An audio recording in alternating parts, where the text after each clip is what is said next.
whenever you feel lost, whenever you feel alone, whenever you feel like you are running out of choices, maybe you feel like you're in a corner in your life and there's just nothing you can do to get out of that corner, to get onto your feet again. It's when you go within, that you get the answers that you need. Yeah, my name is Tanisha, and a couple of months ago I purchased a van, and then with the help of my neighbor was able to convert it to something that I can live in and travel in with my cat. Along the way, I met people with stories and perspectives that challenge, inspire, and connect me in ways I never expected.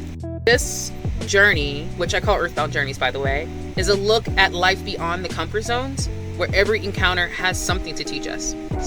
So if you're interested in learning about what my journey can teach you, then don't forget to subscribe. I just stopped at a truck stop over here in Texas. I don't know what part of Texas I'm in right now, but I'm trying to decide on whether I'm going to leave and go get ice cream or not.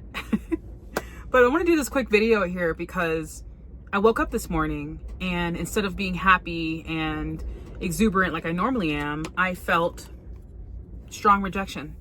And it's of course after checking my Instagram and realizing that I was still missing a message that I have been looking forward to for a whole week. And I knew that this morning I need to focus on getting back to me and going within. And then I got a message to go on Instagram Live and tell my story, not just certain parts, but my whole story, how I remember it. And I did. But I'm not going to bore you with that information. What I'm going to do instead is tell you part of my story that I know is going to resonate with you. So if you're interested, hang around. When I was around 12, 13 years old, I was in a really great middle school, had a lot of friends, was really comfortable. And then because my family had financial issues, we had to move to another school, another city. And this particular school was small in a rich neighborhood, and the kids were cruel. The kids were so cruel. And unfortunately, I was severely bullied. I felt so alone. I am the oldest of 3 children, and I love my siblings, but they could not have been there for me in the way that I needed them to be, because I was in the mindset as a mom number 2, as they would call me, because I had so much responsibility as a child that I cannot be in the position to be needing my siblings. I was the oldest. I needed to have my shit together, right?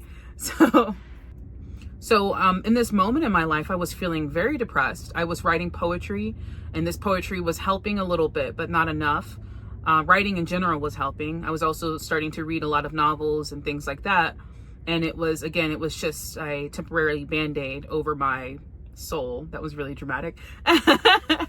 So in this instance in my life, I realized that I needed more help, and the arts was not doing it for me. So I decided to speak to my assistant principal. He then told me that I needed to talk to my mom. In between, at this point, I'm not sure when this happened, but the depression shifted to wanting to leave the earth early, if you know what I mean. Like I wanted to end it all. So I remember telling myself that I need to tell my mom, and then I'll make a decision on what I was going to do next. So I spoke to my mom. I sat her down in my living room, or I sat her down in the living room that we were in at the time. And I told her, I said, Mom, I don't want to be here anymore. Like, going to this school is horrible. I hate it. I feel alone. I feel like I have no one. I feel like I just can't do this anymore. What should I do? And I remember, and I'll tell you why, a little bit more about that in a second. But she didn't reply. No response. She just sat there and she looked at me. And it seemed like she wanted to say something, but she just couldn't say anything. It just couldn't come out of her. So after about 5 minutes, I stood up and I walked to my bedroom. I shut the door and I sat on my bed. And I started talking to myself. And this is the important part here. This is the important part. As I was speaking to myself, I started getting a reply. And this voice that I was hearing, it sounded like my voice, except it was more wise, sounded more experienced, sounded more confident. And that voice said, what can you take from that moment with your mom? What positivities can you take from that? Because this is going to help you determine what your next step is. And I said, okay, I can come to the conclusion that my mom was a great listener. Also, I could tell that she wanted to say something, but she just couldn't do it for some reason. And this is the most important thing, is how I felt as I was speaking to my mother and just letting out all of the emotions that I had bottled up inside of me. That was the most important thing. And they said, this voice said, okay, so now let's go to the next step. What are we going to do? And I said, I'm going to keep talking to my mom because it made me feel good. And from that point forward, I continued talking to my mom until she passed when I was 31, which is a couple years ago. But I want to go back here. And I want to say that whenever you feel lost, whenever you feel alone, whenever you feel like you are running out of choices, maybe you feel like you're in a corner in your life and there's just nothing you can do to get out of that corner, to get onto your feet again. It's when you go within, that you get the answers that you need. More specifically, the feeling of rejection. This is going back to the very first emotion that I felt this morning, which is very rare for me, especially now that I'm living in my purpose, and that is simply just being my authentic self.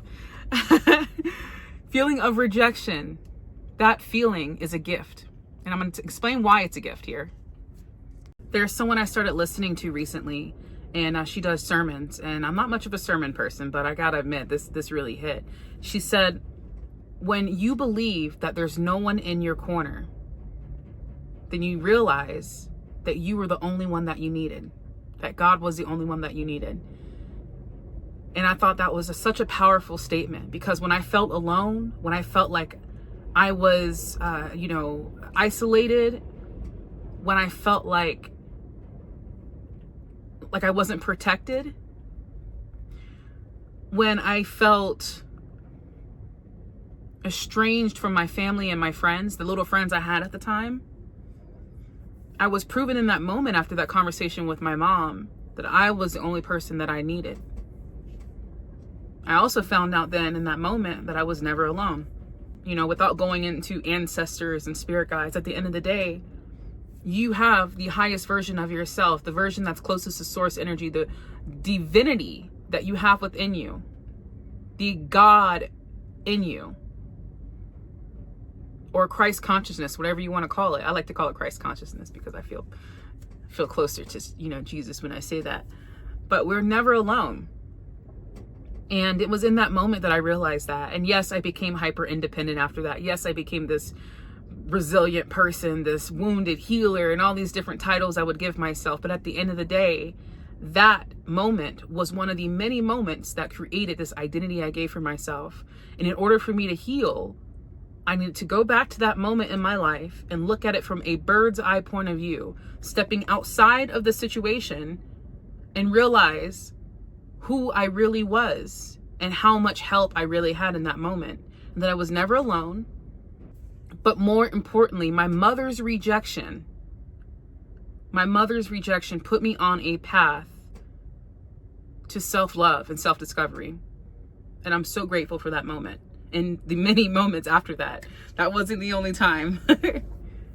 So I have other stories, but that was the one that I needed to speak about most recently. And I have been speaking about on my TikTok and my Instagram and things like that. But I want to share it with my YouTube audience because I know that you're going to find something in it that is going to maybe resonate with you. So after this moment in my life where I felt like I wanted to leave early, my life completely changed after that. I realized that my mom was acting in the only way that she knew how in that moment, at her current theme of consciousness is what I like to say. And there's nothing we can do to change that in anyone, whether it be your husband, your children, family members, anything like that, friends. We cannot change someone's certain theme of consciousness. All we can do is love them for where they are and move on with their lives and realize that the choices that they make will never affect us unless we want it to, unless we allow it to affect us. So in my own resiliency, my mother also found hers, and I appreciate that. I'm so grateful. And I'm breathing, I'm exhaling, because this story I've told probably maybe 10 times online already, and it never gets easier. I would have never given myself the title of a suicide survivor. I would have never given myself a title of that because I never actually tried to do it. But I had the ideation, and I sure as hell was planning on it. And I'm here today to tell you, I'm alive today to share this with you. Because if you have any type of thought like that, I need you to know that you are not alone. And there's a bunch of people out there, thousands and thousands of people that would love to speak with you and to hear your story. Because in telling your story, you start noticing the truth in what really happened. And more specifically, how powerful you are and how everything that happened made you who you are today, so that you can share it with someone else and continue the momentum of healing. Because in sharing your story, you are healing. So this is me being vulnerable with you and telling a part of my life that has allowed me to be who I am today. To be Tanisha, the traveling psychic medium. Until I call myself something else next, you know? So I just want to share that. I just want to say I love you. I love you. I love you. I'm still doing readings. I'm still traveling. I don't know where I'm going. Well, I do. I was told to go to New Orleans, so that's where I'm going. And I'm just going to walk around the French Quarter until something happens. And y'all, listen, like this life that I'm living right now, this freedom that I have not always had. Let me rephrase that. I've had it. I just didn't know I had it. I'm recently divorced. I quit my 9-to-5 to travel in this van with my cat and to tell stories, to share stories, to provide my platform for others to share their stories. But more importantly, to learn and to grow. Because that's what I'm passionate about. So if you like anything I just said, if anything I just said resonated with you, let me know in the comments. Don't forget to subscribe. There's many episodes to come where I'm going to continue interviewing people. And I also do a weekly collective message with my divine senses, as I like to call them, because I'm not a big fan of the word psychic. But I do a weekly collective message on my YouTube as well. And catch me on live on Instagram, TikTok, or YouTube. So I'll see you soon. Love you. Peace.